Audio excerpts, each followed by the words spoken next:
Edappadi 1-to-1 state fight நடக்குது. அவங்க இருக்கும் பழனிசாமி நீ வந்து ஒன்றுமே சரியில்லை, நான் எல்லாரையும் காம்ப்ரமைஸ் பேசணும்னு இன்னும் ஒரு ஆள்கிட்ட கூட பேசலை. உன் ஈகோவில் இருந்தால் எப்படி பழனிசாமி ஜெயிக்கிறது? தாமரை மலரணுமா இல்லையா? நீ எல்லாம் மலரணுமான்னு கேட்கல, தாமரை மலரணும். விஜயும் வந்து பேச்சுவார்த்தை நடத்தி ஏதோ ஒரு அனுசரிச்சிருவார் பழனிசாமி என்ன அப்படிங்கிற. பழனிசாமி நாற்காலியை விட்டு நவர மாட்டார். இது எந்த மியூசிக்கல் சேர் தானே இப்போ ஓடிக்கிட்டு இருக்கு ஏடிஎம்கேல. மியூசிக்கல் சேர் ஸ்கூலில் ஓடி உட்காந்துருப்பீங்களே புட்டேர்னு, அவர் உட்கார்றது எழும்பனா தானடா அப்படியே உட்காந்துட்டாரு. அது வந்து அமித்ஷாவுக்கு இரிட்டேட் ஆகி போச்சு. உனக்கு என்ன வேலை கொடுத்த உனக்கு அசைன்மெண்ட்டு, நீ அந்த ஆள்கிட்ட காம்ப்ரமைஸ் பேசாமல் என்ன பண்ணிட்டு இருக்க? மொழியை பேசுனீங்க, மொழியை இரிட்டேட் பண்ணால் நாங்கள் டென்ஷன் ஆகிடுவோம். அவர் மோடி பேசுகிறார், நீர் உயரா வயர் உயரா மயிர் உயரான்னார்ல திருக்குறள். பரப்பு உயரா நீர் உயரா வயல் உயரா நெல் உயரான்னு எங்கள் மொழியை போடணும். நல்லா அண்ணாமலையில் தமிழ் பேச தெரிஞ்சாலும் தானே விட்ட அட்ரா திருக்குறளே பேசுகிறா மேடையில் ஏறி. உலகத்தில் லார்ஜஸ்ட் லாங்குவேஜ் தமிழ் சொல்கிறா உன் வாயால் நான் ஓட்டு போடுவோம். நார்த்தில் எப்படி இண்டோ முஸ்லீம் பாலிடிக்ஸ் பண்ணி உள்ளே வந்தாங்களோ அதே எக்ஸிகூஷன் இங்கே வர்றாங்க திருப்பரங்குன்றதுக்கு. அது இங்கே எடுபடாது. அது அவங்களாம் அண்ணன் தம்பிங்களா பழகிட்டு இருக்காங்க சார். இப்போ இங்கே தீபாவளி போலார அவங்களுக்கு போயிட்டு தாண்டா நாங்கள் போன போட்டு ரம்ஜானை இங்கே ஒழிஞ்சிக்கிட்டு இருக்க பிரியாணி மாமா வீட்டில் கொடுத்துட்ட மாமா அப்படிம்பா. இப்படி இருக்கிற இந்த கண்ட்ரிக்குள்ள உங்கள் அரசியல் ஈடுபடாது. எங்கள் நாட்டுக்குள்ள நாங்கள் விஜய் எடப்பாடி என்ன நாங்களாம் அண்ணன் தம்பி சித்தப்பக்கம் பெரிய அடிச்சுக்கிறோம், நாங்கள் பார்த்துக்கிறோம். நீ ஒன்றும் எங்களுக்கு மத்த சம்பந்தம் வெளியே இருந்து யாரும் வரக்கூடாது. யார் இங்கே இருந்தெல்லாம் நீ எங்கோடி பிறக்கிறது எவங்கோடிடா பிறகுன்னு நீ எல்லாம் வந்து நாட்டம் பண்ணாத, நாங்கள் பார்த்துக்குறோம். அப்படியே விஜய் என்ன இப்போ சின்ன பிள்ளை பார்த்துருக்குறோம், நம்ம வீட்டு பிள்ளை தான் பக்கத்து வீட்டு பிள்ளை தான், நம்ம பார்த்துக்குறோம் சேர்த்துக்குவோம். அரசியலில் தப்புன்னு திட்டுவோம், ஸ்டாம்ப் எடுன்னா திட்டுவோம், ரைட்டுன்னா ரைட்டு தான். நீ மொத்தமாக இப்போ நெருக்கடி பண்ணுற, இதை நாங்கள் ஒத்துக்க மாட்டோம். சரி, இப்படி சென்சார் போர்டு பண்ற ஒரு விஷயம் எதுக்காக பண்றாங்க? என்ன நெருக்கடி தான்மா. என்ன விஷயம்? இந்த நெருக்கடி தான் திமுக சந்திச்சுட்டு இருக்கு அவங்கள்ட்ட. இந்த நெருக்கடி தான் பழனிசாமி நான் தூக்கிட்டு போய் அங்கே உட்கார வச்சிருக்கு எடப்பாடியை. இந்த நெருக்கடி தான். எடப்பாடி இங்கே வந்தப்போ அமித்ஷா டேட்டு கொடுக்கல பார்க்கறதுக்கு பார்த்தீங்களா? டெல்லிக்கு அப்புறம் அவரோட நெருங்கிய நண்பர் எஸ்பி வேலுமணி அனுப்புறாரு. அப்புறம் பார்த்தோன்னா எடப்பாடி 1-to-1 ஸ்டேட் ஃபைட் நடக்குது அமித்ஷாவுக்கும் இருக்கும். பழனிசாமி நீ வந்து ஒன்றுமே சரியில்லை, நான் எல்லாரையும் காம்ப்ரமைஸ் பேசணும்னு இன்னும் ஒரு ஆள்கிட்ட கூட பேசலை. உன் ஈகோவில் இருந்தால் எப்படி பழனிசாமி ஜெயிக்கிறது? தாமரை மலரணுமா இல்லையா?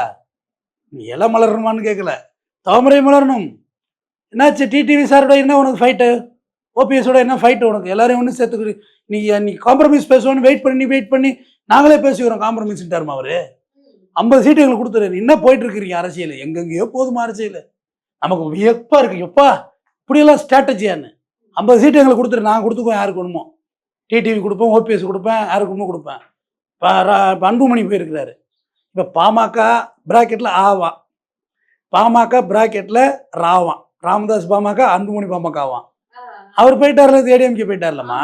அதை என்ன சொல்லிட்டாரு அமித்ஷானா, அந்த காம்ப்ரமைஸ் கூட நாங்கள் பண்ணது தான்ட்டார், நீ பண்ணலை, உன்னதான் சேர்த்து வச்சு வழி பண்ணு அப்படின்னப்பல. இது எவ்வளோ பெரிய ஒரு கமாண்டிங் பாருங்க. ஜெயலலிதா இருந்த இடங்க அந்த இடம். அப்படிப்பட்ட கட்சி அவர் சொல்கிறது ஆடுறாங்க. கடைசியாக அவர் வாய்ப்பு கொடுங்க, நான் மூத்த தலைவர்கிட்ட பேசிட்டு சொல்கிறேன்ட்டு வந்திருக்காரு பழனிசாமி. இதுதான் யதார்த்தம். மிரட்டுறாங்கம்மா. இத்தனை வருஷம் இருந்த ஜெயலலிதா எம்ஜிஆர் இருந்த கட்சியே இப்படி பாடாத படுத்துறாங்கன்னா நீங்க யாருமா? பாவம்மா. சார், மக்களுக்கு ஒரு விஷயம் வந்து தெளிவா சொல்லுங்க சார். உங்க வாயில இருந்து அது தெளிவா போகட்டும். எல்லாரும் நினைச்சுக்கிட்டு இருக்காங்க படம் ரிலீஸ் ஆகாததுக்கு காரணம் வந்துட்டு டிஎம்கே தான் அப்படின்னு சொல்லிட்டு. ஸோ இதுக்குள்ள இருக்கிற நெருக்கடியை இப்போ நீங்க ஒரு தெளிவா ஒரு சொன்னீங்க. அங்க அடிக்கிறாங்க, இங்க வந்துட்டு ஒரு மாதிரியான விஷயம் தவறான முறையில போய்கிட்டு இருக்குன்னு என்ன நடந்துட்டு இருக்குங்கிறத மக்களுக்கு தெளிவுபடுத்துங்க. என்னன்னா விஜய் அவர்கள் வந்து பிஜேபியோட B team, A team, C team அப்படின்னு சொல்லிட்டு இருக்காங்க.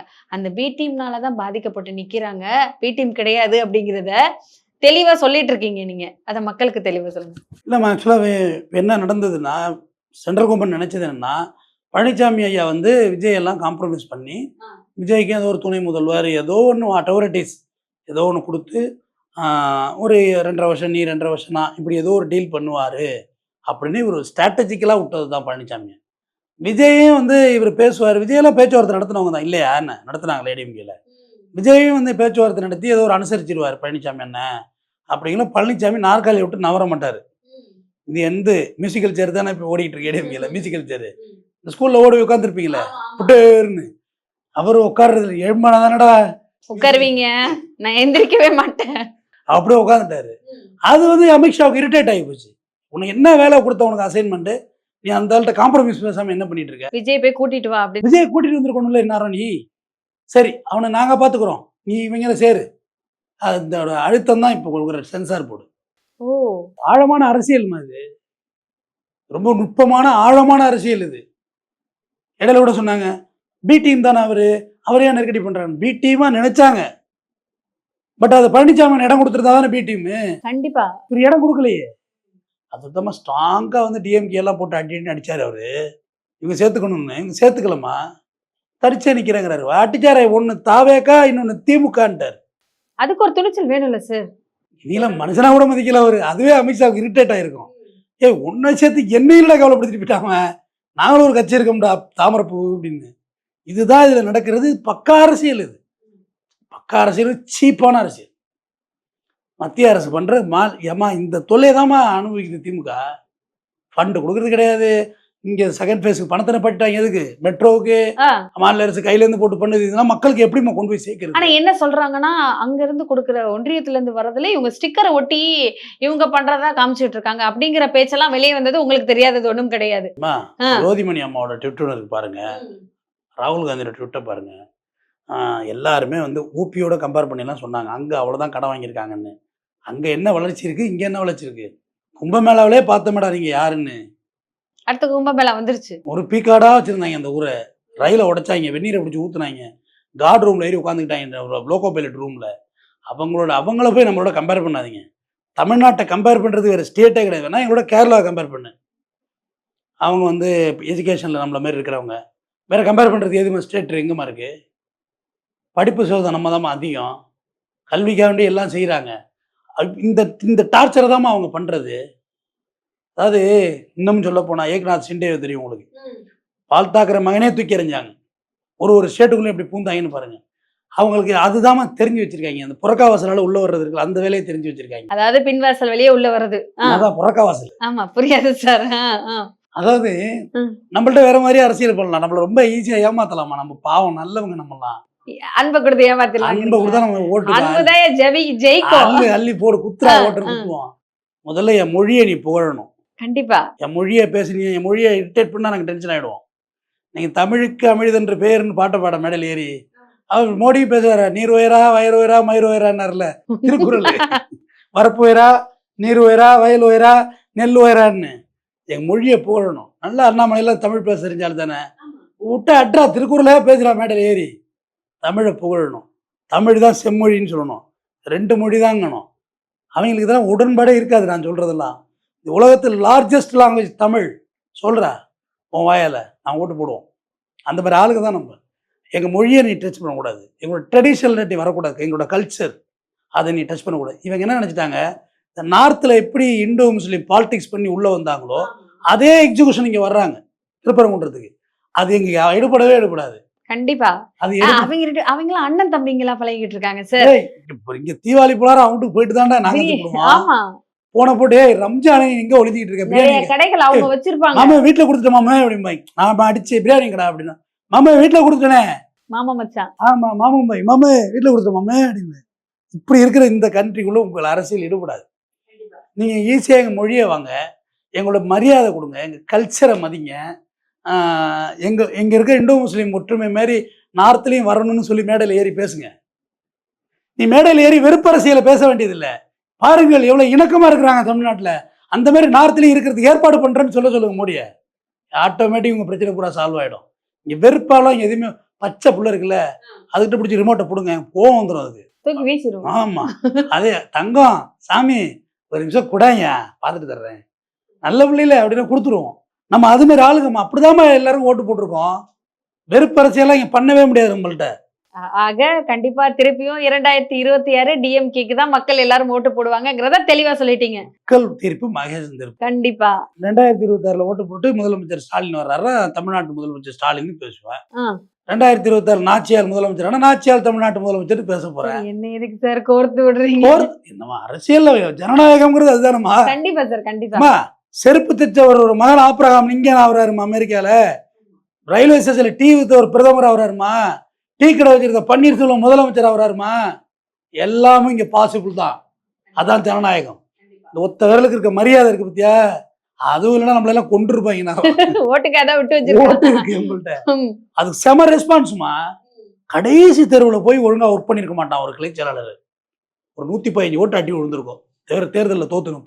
கண்டிப்பா சார். அது நீ எலெக்ஷன் ரொம்ப சூப்பரா இருக்கும், அரசியல் வந்து ரொம்ப அழகா இருக்கும்.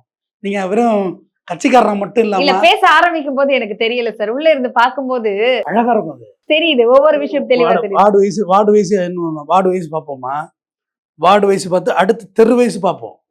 எவன் ஓட்டு போடலன்னு அவன்கிட்ட கேட்டுருவா, நீ ஓட்டு போடலடா அப்படின்னு சொல்லுவான்.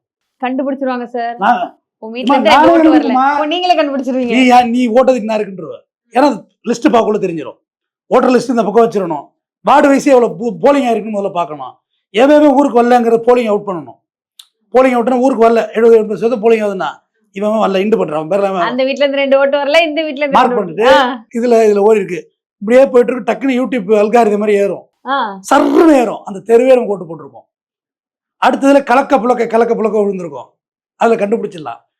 நம்ம மந்திரம் பண்ற மாதிரி சொல்லுவேன், நீ இதுக்கு தானே போட்ட எப்படியா அப்படின்னு, இந்த இருக்கு லிஸ்ட் அப்படின்னு சொல்லி. ஸோ மக்கள் ஓட்டு வாக்களிச்சா ஜெயிக்க போறோம். வாக்கு ரொம்ப பலமானது, எலெக்ஷன் ரொம்ப தீவிரமானது. தீவிர அரசியல் தான் இங்கே ஜெயிக்கும். டைம் பாஸ் பார்ட் டைம் அரசியல்லாம் இங்கே பண்ண முடியாது.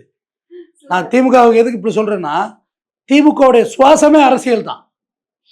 உள்ள இழுத்த காற்று அரசியல் தான், வெளியே ஒரு காற்று சின்ன விட்டாலும் அரசியல் தான். அது இல்லாமல் ஜெயிக்கவே முடியாது. திமுக பேர் கிளை செயலர்கிட்ட போய் பேசி பாருங்க, என்னோட சிறப்பா பேசுவாங்க. அதான் நாங்க பெரிய கடல், அதுல வெறும் ஒரு சொட்டு தண்ணீர், நீங்க தெரியாம போயிருவீங்க அப்படிங்கறது தெளிவா சொல்றேன். அவ்வளவு அரசியல். இவங்க பார்ட் டைம் அரசியல் பேசுறாங்கம்மா. பார்ட் டைம்லாம் அரசியல் பண்ண முடியாது. நான் நேற்று கூட ஒரு எனக்கு தெரிஞ்ச ஒரு யூடியூப் சேனல் ரன் பண்ணணும்னு ஒருத்தன் வந்தான். நான் ஒரு இடத்துல ஒர்க் பண்ணிட்டு இருக்கேன், பார்ட் டைமாக பண்ண தம்பி. பார்ட் டைமாக பண்ணுறதுக்கெல்லாம் இங்கே வேலை கிடையாது. எல்லாமே முழு மனதோடு செய்யணும். அரசியல் முழு மனதோடு செய்யணும். 24 மணி நேரம் அரசியல் பண்ணி தான் ஆகணும். காலைல 4 மணிக்கு எழுந்தா நைட்டு ஒரு 2 மணி படுக்கிற வரைக்கும் அரசியல் தான், வேற எதுவும் இல்லை. கூட உட்காந்து ஜால்ரா கொட்டுறவங்க வச்சுட்டு கொட்டினீங்கன்னா பாலிடிக்ஸ் பண்ண முடியாது. இடிப்பாறை இல்லா ஏமாற மன்னன் கெடுப்பாறை இல்லாத கெடும் வள்ளுவன். கண்டிப்பா உனக்கு கெடுக்கவே வேணாம்டா, போதும்டா, கெட்டு போட நீன்னு. அதனால விஜய் அவர்கள் வந்து இந்த படம் விரைவில் வெற்றி பெறணும், வெளியில் வரணும். தொடர்ந்து எங்கள் நாட்டுக்குள்ளே நாங்கள் விஜய், எடப்பாடி அண்ணன், நாங்களாம் அண்ணன் தம்பி சித்தம்பக்க பெரியப்பங்க அடிச்சுக்கிறோம், நாங்கள் பார்த்துக்குறோம். நீ ஒன்றும் எங்களை மத்த சம்பந்தம் வெளியே இருந்து யாரும் வரக்கூடாது. யார் இங்கே வந்துலாம் நீ எங்கோடி பிறக்கிறது எவன் கொடிடா பிறகுன்னு நீ எல்லாம் வந்து நாட்டம் பண்ணாத, நாங்கள் பார்த்துக்குறோம். அவரே விஜய் என்ன இப்போ சின்ன பிள்ளை பார்த்துருக்குறோம், நம்ம வீட்டு பிள்ளை தான், பக்கத்து வீட்டு பிள்ளை தான், நம்ம பார்த்துக்குறோம், சேர்த்துக்குவோம். அரசியலில் தப்புன்னு திட்டுவோம், ஸ்டாம்ப் பேடுன்னா திட்டுவோம், ரைட்டுனா ரைட்டு தான். நீ மொத்தமா இப்ப நெருக்கடி பண்ற, இதை நாங்க ஒத்துக்க மாட்டோம். ஓகே, தமிழ்நாட்டு இது வந்து வார்னிங் பண்ற. நீ யார இண்டஸ்ட்ரியை, தமிழ் இண்டஸ்ட்ரியை வார்னிங் பண்ற. கண்டிப்பா சார், கண்டிப்பா. நீ என்ன வார்னிங்னா, இப்படி எல்லாம் பண்ண தெரியும் எங்களுக்குன்னு. எதுக்கு சென்சார் போர்டு தணிக்கக்கூடிய, எதுக்கு என்ன தணிக்கை போட்டு தணிக்குது? அப்புறம் ஏஐயை போட்டு விட்டுற வேண்டியதானே. ஏஐ பார்த்து சொல்ல போகுது. 15 நாள் எடுத்துக்கிறானுங்க ஒரு படத்தை பார்க்கறதுக்கு. 2000-3000 படம் கிடக்குமா அப்படி ரிலீஸ் பண்ண முடியாம? பாவம். காக்கா முட்டையெல்லாம் தனுஷ் பார்க்காம எப்படிமா ரிலீஸ் ஆகும் அந்த படம்? எப்படிப்பட்ட படம் காக்கா முட்டை? இவங்க ஏதோ கல்லில் போட்டு காமிக்கல பார்த்து டக்குன்னு ரிலீஸ் பண்ணாரு, ஓஹோன்னு ஓடிச்சு. அந்த நடிகை பெரிய நடிகை ஆயிட்டு, கற்பழகி. நல்லா அழகாக இருக்கும். இந்தியா கிச்சன் ஒரு படம் நடிச்சிருக்கு, சூப்பராக இருக்கும். ஸோ இவங்க வந்து ஆளுநர் மாரிமா வச்சுக்கிட்டு சென்சார் போர்டு வச்சுட்டு மிரட்டுறது. ஆளுநர் எதுக்கு நமக்கு? அவர் என்ன பண்ண போறாரு? ஒன்றுமே ரோலே கிடையாது. அவ்வளோ பெரிய இடமா அங்கே அவருக்கு ஆளுநர் மாளிகை, அதுக்கும் கிடக்கு பலாயிரம் கோடிக்கு. காடு மானு எல்லாம் வச்சுக்கிட்டு இருக்கிறாங்க. இதெல்லாம் நம்ம டைட் பண்ணுறது தானே இதெல்லாம். அதனால் இது வந்து இதுவும் பிஜேபிக்கு பேக் ஃபயர் தான் ஆச்சு. மிரட்டுறது உருட்டுறதுலாம் மறுபடியும் ஆரம்பிச்சிட்டாங்கன்னு. ஆனால் விஜய் இதில் சில விஷயம் புரிஞ்சுக்கணும். ஓ இப்படியெல்லாம் இறங்குவாங்களா அரசியல்னு? அரசியல் இப்படி இல்லாமல் இறங்குவாங்கம்மா. கண்டிப்பாக சார். வாழ்வா சாவான்னு உள்ள பிரச்சனை அது. இன்னும் மோசடியாகவும் உங்களை ட்ரீட் பண்ணுவாங்க. தொடர்ந்து பேசுவோம். நன்றி சார், நன்றி.